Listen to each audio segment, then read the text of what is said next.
Ready? I got it. Everybody, you ready, man? Are you ready? I'm ready. I'm ready. I'm ready. I'm ready. Let's get to it. Let's get to it. Oh, dude. Man. Hey, bro. Let's talk about it. How did we get here, bro? How did we get here? Did we get here? That's a great question, man. You know, bro. Nah, bro. How have you been, though, my brother? How have I been? How has college been treating you, my brother? I've been. Is this a real take right now? I think so. I think we are pretty good. I think she just let push record. I think people all this in there. You know what I'm saying? I like it.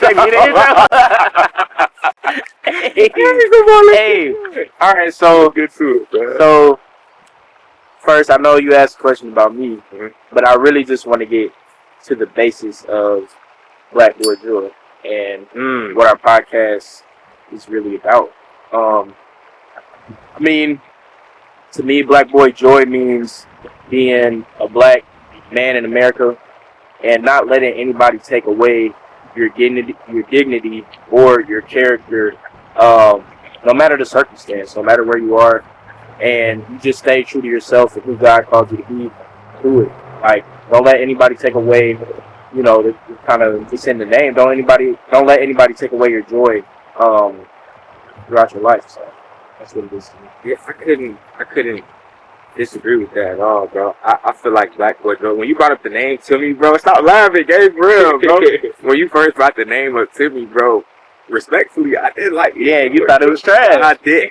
But you gotta understand, like, I feel like the name, like, really was like, I wouldn't say soft, but it was just like, I wanted something like, that's like, I don't know, just like, not easy to like, understand. You feel what I'm saying? Okay. Because I feel like Black Boy Joy, it can be thought as surface level, but the way you just explained it, right? Like it's back to it. You know what I mean? Right. So I feel like for me though, and the way I understood Black Boy Joy is, bro, as black men, bro, and as anybody who's watching this, bro, but especially black men, I feel like in America, it's so hard to keep that joy. You see all the time on the news, on the internet, social media, all these places, bro. Even in real life, bro. And me and you have gone through our own personal experience, yeah. But like, real talk, bro, having joy in being a black boy or even a man in general is so hard, bro. And I feel like during this podcast, that's what we're trying to do. You know what I mean? We aim to center this around God, right?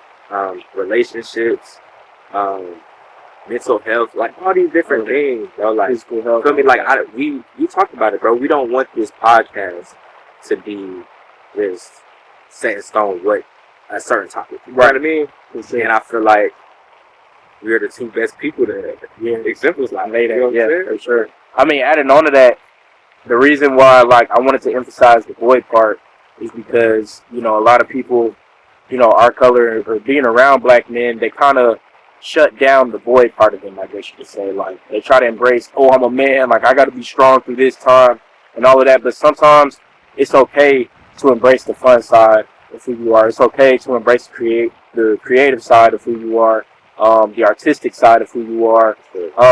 It's okay to go out on an adventure or ride a bike once in a while. Like, it's okay to express that boy part of you because we put on that man mask for so long. And I feel like part of being a man is being a boy, if that makes sense. Like, you gotta have a balance between the two. Like, you can't just have that hard rock face on all the time without, you know, emphasizing that we can have emotion. We can have tears. We can cry. We can laugh. We can sing. We can do all the things that a young boy would do. And it doesn't have to be seen as weak. It can actually be seen as strength. So that's why I like preaching, boy. That's why I like that name, man, because I mean, even playing football myself, like, a lot of us try to have this persona of like, oh, I gotta act hard, I gotta look hard, or it doesn't even root from that. It comes from a root of what we did experience in our childhood. So we feel like acting the way that we do is just protecting us from getting our feelings hurt or being reminded of what we went through in the past. And a lot of us have to face our fears and face what we did go through in the past. It's crazy because, like right now, Stranger Things is booming, and it's like, I mean, I watched the finale recently, and just picking up from my side of it, a lot of towards the end of the season, a lot of it was around facing your fears from memories, traumatic memories in the past. And it's like, if we don't face those, we turn into people that we don't want to be, I guess you could say. Or if we try to suppress those things, then we turn into people that we don't aspire to be. And, once you do face those fears, face those tough conversations with people that may have hurt you in the past, then that opens the door for you to grow closer to God and to actually be a man of Christ that you want to be. So that's my take. Hey, boy, I don't know how you relate that back to Stranger Things, but hey, you did that though, man. Bro. I feel like that's such a big thing in being a man, is facing those fears, bro. Bro, I learned in African American studies, bro, because I take it in college right now. Yeah. Last semester I did, bro. Right. And what college do you go to? PVA University. Shout out to PV. Yeah, we love PVA. No matter all the stigmas, all the hate we get, bro. I love my college genuinely, though. But yeah, though, bro. Yeah, to come back to what I was talking about, bro. I feel like facing those fears as a black man is so hard, bro, because we're taught at a young age. I feel like, for me personally, to kind of keep all that stuff inside. You know what I mean, bro? Exactly. And that's unfortunately the realistic truth, because it's like, bro, we see everybody around us, and we see all these men, and it's like they feel like they have everything, like they got everything just right. Right. You know what I mean? Yeah, and it's like, bro, going to college, bro, made me realize so much, bro. Right. And we talked about it, bro. Like, your brother. Like, we talked about literally. You know what I mean? So it's like, bro, going to college and being by yourself and going from moms that, like, truthfully do everything for us, bro, it's a complete game changer, bro. And you out on yourself, and you got to deal with real world problems, bro. Exactly. And it's like, bro, you gotta face that. Yeah, for real. You gotta really face that, bro. And bro, I'm not gonna get into it, man. But we the heck, you know what I'm saying? Yeah. And it's a lot of hard conversations that you have to do with yourself, not with other people, but with yourself too, and have to really like evaluate yourself, bro, because you're out here doing all these things to different people, bro, and you're not even looking at the person who's calling you. You know what I mean, bro? But it's easy to point the finger, bro. Yeah, it's so easy to point. It's easy to point the finger. And like, man, being in college, man, like I'm realizing why people kind of turn out the way that they turn out later on in life, bro. Because like you're saying, everything is on you. Like you don't go back home to your mom to ask for advice for something or get a hug from your mom or your dad or nothing like that. Like, it's on you to bring yourself that comfort. And I mean, go to God, of course, but like in every moment, we're not thinking about, okay, I need to go to God about this. I mean, of course, we're training to do that, but like, to be realistic, that's not every guy's mindset that's going through things. And especially those freshmen coming to college, that's where it's worse, because it's like you came from a home that was real sheltered and didn't let you do anything, go nowhere. You go to college and you're buck wild. You know what I mean? Like, you buck wild. Buck wild. Yeah. But you go to college and you're buck wild and you start dealing with females. All right, bro, this dude. I sound like Christian, don't I? Hey, shout out to Christian Lyons, man. Shout out to Christian, bro. That's our brother, bro. Real talk. Bro. He's over at Davidson. He's balling right now.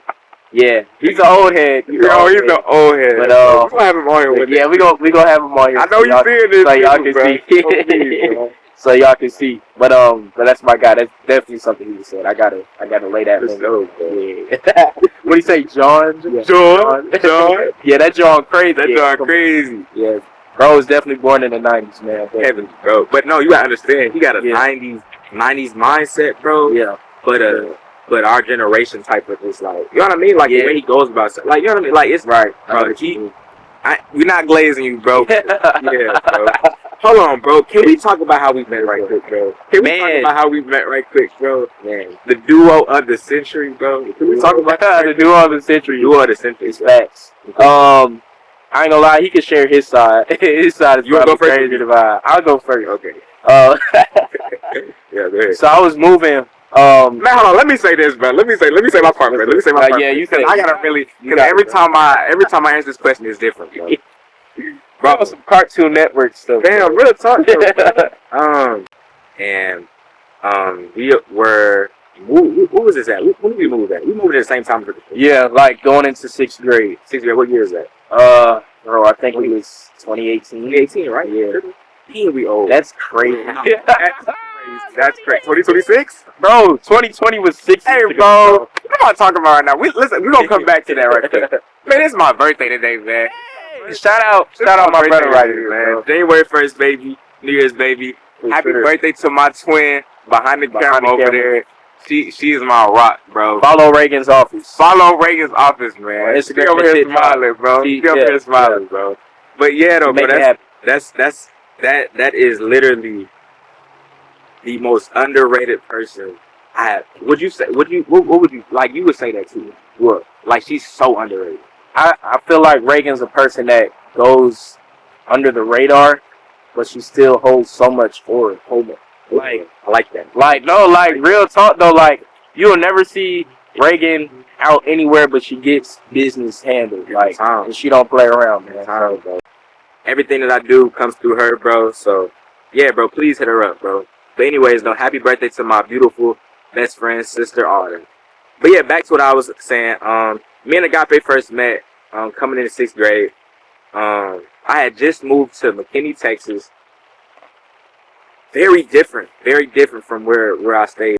You know, the middle schools in Frisco, it's like, I wouldn't say it's a lot more than 3, but it's a lot more. Yeah, it's a lot more. Way more than 3. And bro, you already know, like, coming into 6th grade, bro, like, that's a whole new start. I feel like that's like one of the for real. Besides, it might be deeper than high school. It might be deeper. It might be deeper than high school.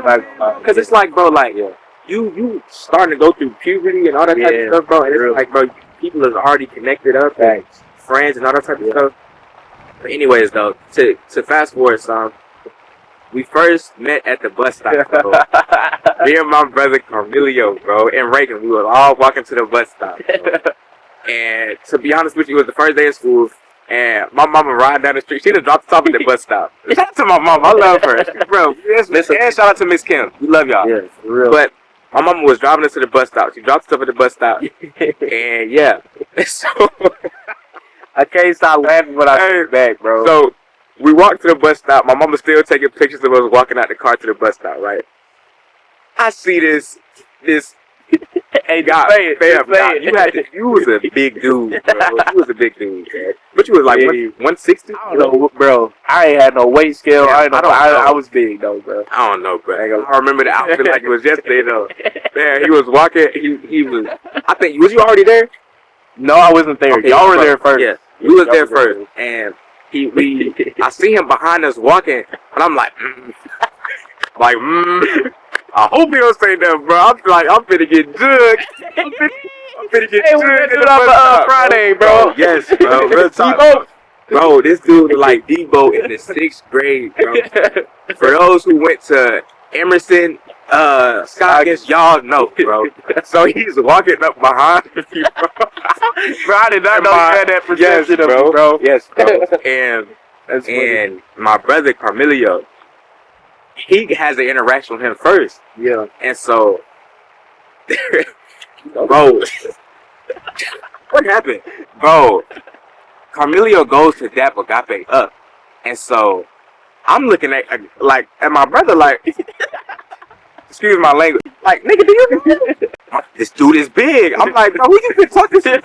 And he looking at me like, you know him? You know what I'm saying? And so, Agape come to dap me up. I'm like, what's up, bro? It looked like magic, bro. We was like, straight like that. So, bro, I'm just looking, that was right? Crisp. I ain't gonna that was Hey, but I'm just looking, and so, oh shoot, they like got a little dirt. Okay, good, boy. Let's go, die. Alright, nah, they just got them crisp too. Yeah, they but they definitely got them. did. I'm outside. No, they definitely did. Shoot, I was the same way. bro. Bro, I remember you had some cargo shorts. Bro, I did. Brown freaking cargo Hawaiian shirt. You ain't never had drip.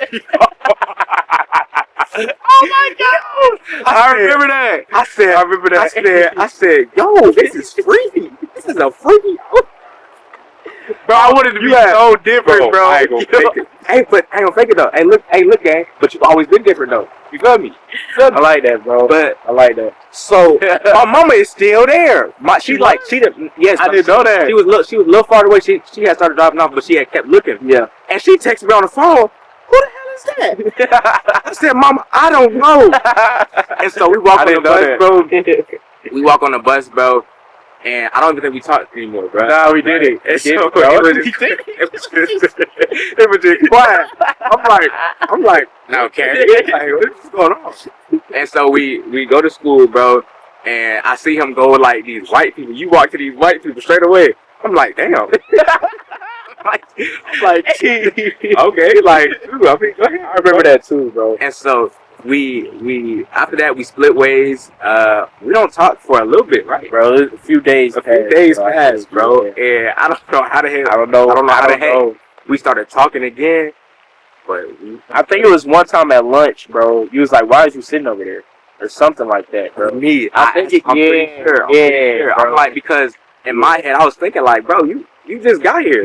Because I think we talked for a second. We talked for a little bit about where we came from. Yeah. And then, at the bus stop or at the... I think it was at the bus stop. I think. Right. I think we had like a few words. Yeah.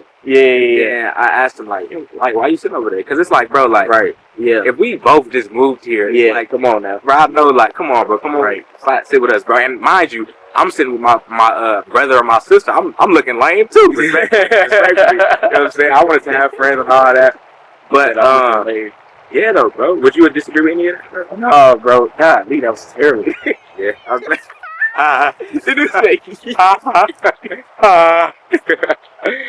bro. Nah, I told you my list dry. God, don't ever do that. Don't ever do that, bro. Anyways, bro. Now I was moving from Plano, Texas. And if y'all know anything about Plano, at least on the west side of Plano, west side, it's predominantly white. No, I'm slow. I just grew up in M. Yeah. I'm black. So go ahead. Oh, bro. Anyways, that's that PV education. But anyways, wow. Let's get straight. That's 1.0 GPA, bro. I'm on my stuff, bro. Kinesiology major. All the NFL businesses, NBA businesses. Holla at me. I'm your boy. Not real talk. You smart as hell. But anyways, no, and I moved from Plano, Texas. And if y'all know anything about Plano, like I said, at least the west side. Now the east side is a little bit more mixed, but on the west side, predominantly white. And I'm not gonna lie, like, I don't know, like I was a little washed, y'all. I was leaning towards that way. So I was like, my mama said this can't happen. So we moved to a more mixed area, which is McKinney, Texas. And going into my 6th grade year, I was so sad to leave, all my friends behind, all my unseasoned friends behind, I guess you could say. But it's kind of all I knew at the time, because in elementary I would move every year with my mom because she's a teacher. So like once I made a friend, I would have to leave right then and there because my mom would be leaving. I just went everywhere she went. But being in Plano, though, that was the first time that I stayed at a school for 2 years, and so that's when I really built my foundation. I'm like, okay, these gonna be my friends going to the middle school, and then my mom tells me we got to move. I'm like, dang, like this is the first time like I actually found like people that I can kind of settle down with, I guess you could say. But my mom saw the bigger picture at the time. So, anyways, we moved over to McKinney, and the first day of school approaches, and I'm just like, man, I'm not gonna be scared no more. I'm tired of just being shy and all this. I'm gonna just make friends. So a whole restart. A whole restart. And I still had if y'all know about the OG Odell Beckham hair dye. Oh my god. Yeah, my stuff was but I had the high top though. Did you just dye that? Nah. Are you bad? Nah, it was old. It was old. because I had a mohawk, but I'm like, I can't rock no freaking mohawk in middle school. That's outrageous. Crazy high top. That's how high top. Crazy high school. Nah, that motherfucker's sky top, bro. I ain't gonna lie. That was outrageous. I look like, what's the dude's name from the house party, bro? Play. Yeah, I look like him, but a bigger version. I ain't gonna lie to you. I get him mixed up all the time. Yeah. But anyways, I was like, I'm done being shy. I'm gonna make real friends. Let's do this. I'm gonna just dap up the first person that I see. Hold on, I'm sorry, but if you wasn't a black boy and you didn't have a high top, you didn't have no childhood. No, that's real. I feel like every black boy that had a high top. Or if you didn't get buzzed. If you didn't get buzzed, if Mama didn't buzz, but you know that the new generation, everybody getting braids. That's true. Even a little bit. Yeah, they don't even know about the buzz. They don't even know about the buzz. They don't know about. Bro, I had that buzz till about 4th grade. Dudes don't know about getting called Lil Bill. No, I got Okay. I got called Lil Bill too, bro. I ain't gonna lie. I done went from Lil Bill to freaking Bronny James. Yeah. To goddamn. No, before Bronny James, it was Chief Keef. Polo G. Yeah. I had dreads, y'all, but I cut them. Crazy dreads. And then I'm back at Bronny James. But it's something else too, bro. I forgot. Freaking Michael Parsons, bro. Yeah. Michael Parsons. Yeah, for sure. Nah, I stayed Lil Bill all my life. Yeah, I'm still Lil Bill. All right, bro. You're not Lil Bill, bro. Yeah, I was gonna take my hat off for you. I'm still Lil Bill. Yeah, don't take. Yeah. All right. Go ahead. But yeah, so I'm going to the bus stop. I'm taking the bus. And I just see this light skinned kid, and I'm like, okay, he seemed alright. I'm gonna just walk up, dap him up, say what's good. So I did that. Chris dap up too. It wasn't no little flimsy. It wasn't no little. Nah, it was straight. It was straight. So I said what's up to him, and then I dapped up. Now I know Ryan, and it was, I don't know what type of dap up it was, but I know it was solid. And then I didn't know if Reagan was their sister or not. I don't even know if I acknowledged Reagan at the time. I don't know for sure. Yeah, I don't think so. But anyways, so that went like that, and it was awkward because it's like, of course I don't know these people, but like, shoot, it is what it is. And then I went on the bus. I don't really remember anything after that. I just remember like a few days later at lunch, they was like, bro, why is you sitting over here with the random white people? And then no diss to white people, by the way. Y'all are awesome. All right, y'all are awesome. But anyways, so I went over and sat with them, and the rest was history. Well, let me say this. Matter of fact, what's an overall view of how it's been for you getting adjusted? I mean, you probably already adjusted, but like, how was that first week? First week. Woo! Yeah, first week. Let's talk about it. So y'all, I'm from Dallas, Texas, and I mean I've kind of crossed with St. Louis a little bit, but mainly Dallas. And I've been with my family the whole life. Like, I've never been a person to like. I mean, I'm an independent person, but I'm not like a person that likes to venture away from where my roots are. So it was hard for me because I go to college in Houston. I go to Houston Christian University, and it's literally in the smack dab middle of Houston. Like, it's 10 minutes away from downtown. I'm in the city. So being in the suburbs in McKinney to moving down to the little rougher area of Houston, man, it was different. And at that, not really knowing anybody, like, it was a culture shock. It was different. And it was a little bit scary at first. Like, I'm an athlete. Like, I play football down there. So God blessed me with, some teammates to kind of rally with and kind of share the same experiences with. Because if I was a regular student there, and I didn't have like football to latch on to, like, the process would have been like 100 times worse. But like I said, I'm blessed by God to be, blessed with some of my teammates to share the same experiences being a freshman at a university. So, I mean, my first week, man, I was crying like a dog. When my mom and my sister dropped me off, man, I was crying like a dog. Like, I was having dang near, I don't even know if it was an anxiety attack. I don't know what it was, but every time I thought about them leaving, I just started crying like crazy. And because those are my ride or dies. Like, they've been with me forever. And bro, because you left before everybody else. Yeah, I left in the summer because like I said, I'm an athlete. I had to leave early for summer training. So man, I'm like, dang, I feel like not necessarily an outcast, but it was like I'm going to school earlier than all of my peers are. And Yeah. So it felt weird, and it kind of felt wrong. I'm like, bro, I'm not even. What am I doing? Like, did I make the right decision going to the school? This, that, and the third. And man, like I said, my first week it was rough. And you know, when I got down there, I came there with the mentality of I got to prove myself to everybody and all this, that, and the third. And as I just kept going, God had way other plans, like different plans for me. And I'm grateful that He took me down that route and didn't make me the guy the first year or anything like that, because I've grown a lot closer to Christ. I've gained, you know, a lot of friends, I guess you could say, and I've just seen a lot of growth within myself, just being more of an independent man, I guess you could say, but still finding joy that I can relate into my day-to-day life. But like I was saying, that mindset of wanting to prove to everybody that, I'm here for a reason. I'm here to put in work. I'm here to, you know, play immediately. It kind of led me to like burn out when I didn't get the results that I wanted to get, I guess you were saying. I tied my performance with my purpose, and that's where I messed up.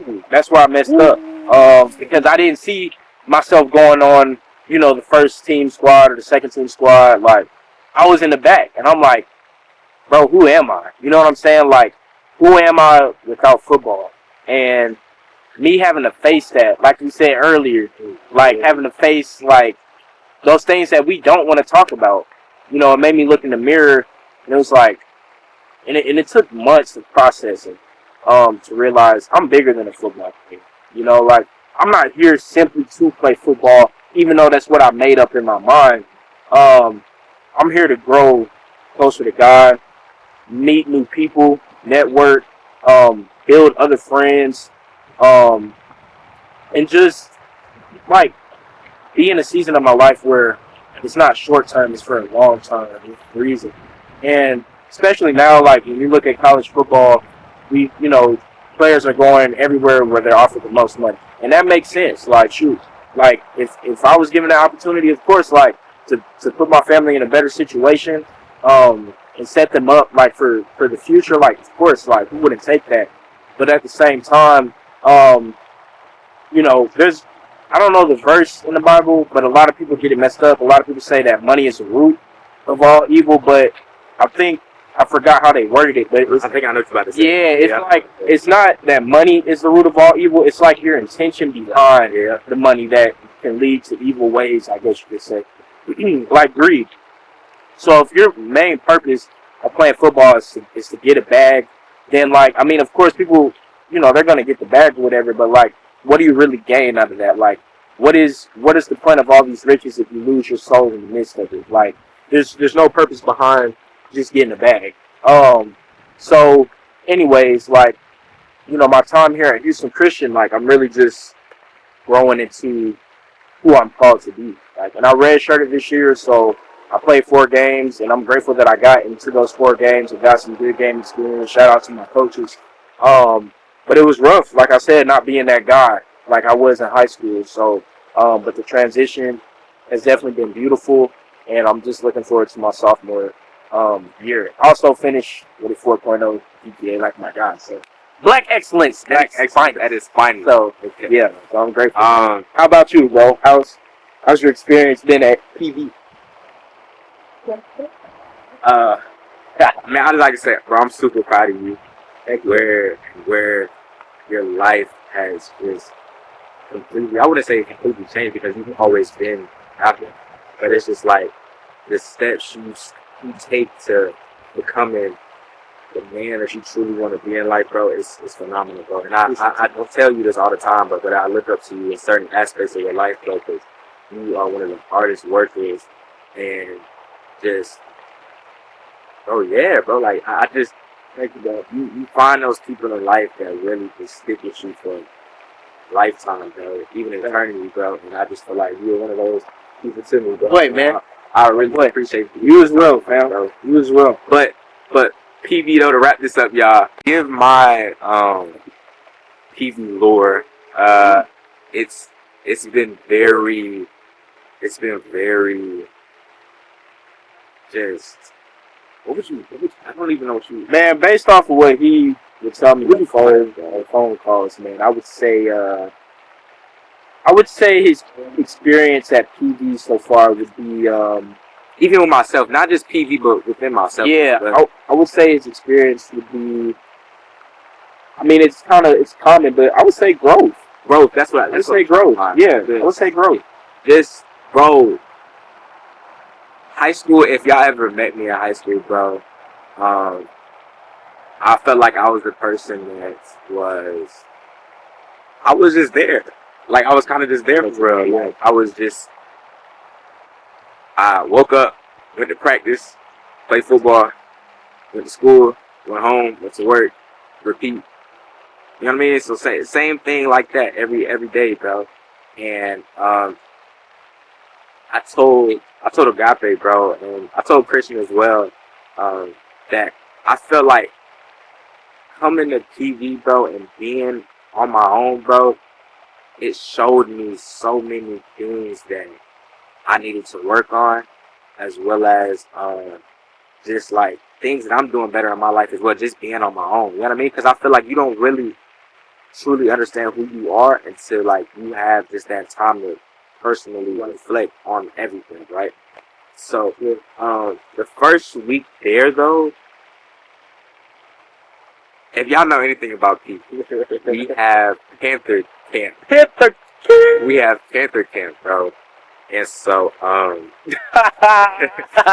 why she walking back, bro. We have Panther Camp, bro, and for the PV people, bro, it's a whole week of fun. You know what I mean, bro? It's a whole week of fun, right? And that's the PG version. That's the PG version. That's the PG version, bro. So I participated in that, but by the grace of God, look, hold on, chill out. Participated in the But by the grace of God, though, I had got an internship for the football team, and this was like the week. Why you looking at me like that? Not to cut him off, but man, God's hands is really on these two twins right here, man. Business opportunities done opened up like crazy. Reagan been blowing up on TikTok. Ryan is doing his thing in the football world. Like, man, if y'all are ever on the brink about going to a HBCU, go to a HBCU. Like, real talk. Go to a HBCU. Go to a HBCU. Man, you about to make me, like, real bro, talk. There was so many people, bro, that just every time, and I'm gonna be honest with you, bro, I'm gonna be really vulnerable right now, bro. They would ask, what school you going to? What school you going to? I'd be like, I'm going to school in Houston. You know what I mean? Just off the fact that there's always a certain stigma on, like, colleges. For real. Like, I hate that, bro, with a passion, bro. And real talk, I man. I got there, bro. Sure. It was like my mind seeing all these different, just different everything. Yeah. Bro. Like, I feel like people, this world tries to. It goes back to the joy thing, bro. It goes back to the joy thing. Yes. It's like, bro, you would see things on TikTok or Instagram showing like the bad, not the bad, but just like the things that a predominantly white institution wouldn't promote, I guess you would say. Like you see at HBCUs, we dancing, we having fun. I don't go to HBCU, but I've been down to Prairie View, not during the party times, but anyways, like, I feel like the media tries to push the historically black colleges as like lesser than when it comes to a predominantly white institution. Like, I don't know how to describe it, bro, but it's just, bro, you need to, as a black person in America, it's important to understand that you're still getting a high education, like probably even better than those other institutions. Not to mention, bro, we have one of the best nursing programs and one of the best engineering programs in the country. I'm telling you. You would never know that. Yeah, because they try to put it as a party school and all this. I mean, yeah, y'all have y'all's fun. It's crazy. It's crazy things, right? But it's crazy things everywhere. Right. It's crazy. Exactly. Right, bro. Like I hate that stigma, bro. Right. That's why I always will love my HBCU, bro, because all the opportunities that it has given me, it has given my family, and mind you, we're just freshmen. Just freshmen. We're just freshmen. Bro. You feel me, bro? Yeah. And bro, I feel like this 2026 year is literally in our second semester, bro. It's literally nothing but greatness is gonna happen, bro. And I feel like God is. I texted you last night, bro. Yeah. God is putting so many blessings on us, and I pray for my family, our friends, everybody that's just around us, bro. Because, bro, God is really doing His work. And I'm not gonna say nothing, but God is coming. You know what I mean, bro? Real talk. And we've had conversations that, bro, like it's time. Yeah. You have to get right. You know what I mean, bro? And by us having these conversations and us being vulnerable and us facing our fears, like we talked about, bro. We're only exemplifying His glory, bro. You know what I mean, bro? None of that. And I feel like that's what Black Boy Joy is. Hey, that's Black Boy Joy, man. That's what Black Boy Joy is, bro. We appreciate y'all for tuning in to the first episode. First of many. If y'all don't take anything from this, take this. Every day is a battle, y'all. And it's up to you to pick up your cross or to embrace your flesh. You got to pick how your day goes. It's a struggle with the flesh sometimes, but it's important to know that even if you do fall short, God will meet you where you are. God doesn't work like this. Like, you don't go into a shower already clean. You go into a shower when you're dirty. And that's how God works. Like, God will meet you in your lowest, in your dirtiest moments, whatever it is, God will meet you there. So know that when you fall short, it's not the end of you. As long as you're above ground breathing, and God has a purpose in your life, embrace that.